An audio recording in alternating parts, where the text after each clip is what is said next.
The Last of His Name by E.S. Stevens. Narrated by E.S. Stevens. Music by Asha Falero.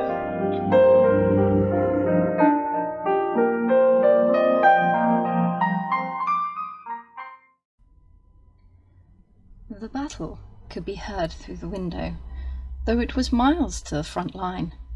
It came on the wind as it howled across the Fangs, bringing the winter snow like dancing ghosts in the courtyard.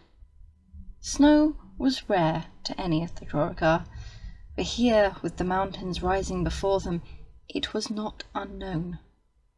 Soon the old keep was covered in a dusting of white like something out of a nursery tale. It drifted high onto the tower, where the ravens slept and shoved against the old wooden gates, making them rattle. Was it snowing there too? Vethled caught himself thinking of the battlefield where the Drau and the Dwentari forces collided. For a moment he considered checking if his father had packed his winter cloak. He strangled the thought before it could gain strength. What would he do if he hadn't? Take it to him? Send a runner through the pass in this weather? A frightened boy worrying that his father might catch a chill? Certainly not. He was not a child. Of that his father had been most clear. You are my son. It will be your duty to act as steward while I am gone. The old Drau's voice echoed in his head. Oh, how Vethled had chafed at that role. He was not so young that he could not wield a blade or ride a horse. He had led the garrison against the dark creatures that made their way down the slopes from time to time. Their blood was no different to any Dwentar he imagined. Yet when the summons came, when the brewing war between the two nations finally broke, his father would brook no argument. Shall we sledge down the slopes in it tomorrow, Vethled started, unaware that anyone had entered the chamber.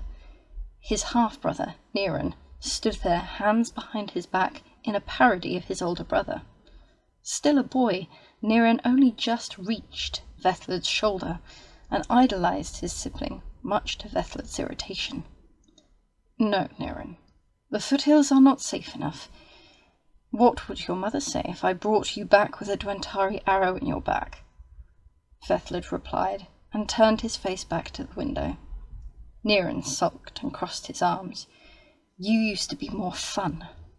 I was not steward of Keep Dovhyrun back then, Vethled added, ignoring the bitterness he felt at saying the words.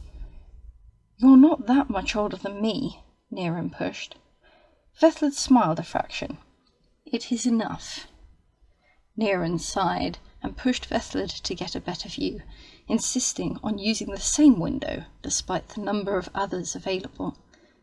Vethled hissed his irritation, but stepped back to allow his brother some space. The front line is getting closer. You can hear it now. Dovhyrun pushed his slightly pointed ear to the crystal of the window. I don't hear anything. That's because you're louder than a wyvern in mating season, Vethled scoffed. I am not, Dovhyrun retorted. You didn't even hear me come in. I saw you jump. The youngster waited for the expected denial. Admit it. Vethled shrugged. Go away, Dovhyrun. He looked away and focused on the view. When Dovhyrun didn't leave, he turned and snarled, I said go away. Now it was the boy's turn to startle. He leapt away from his brother as if stung by a hornet, and broke for the door, slamming it loudly. Silence resumed. Night fell. Snow deepened.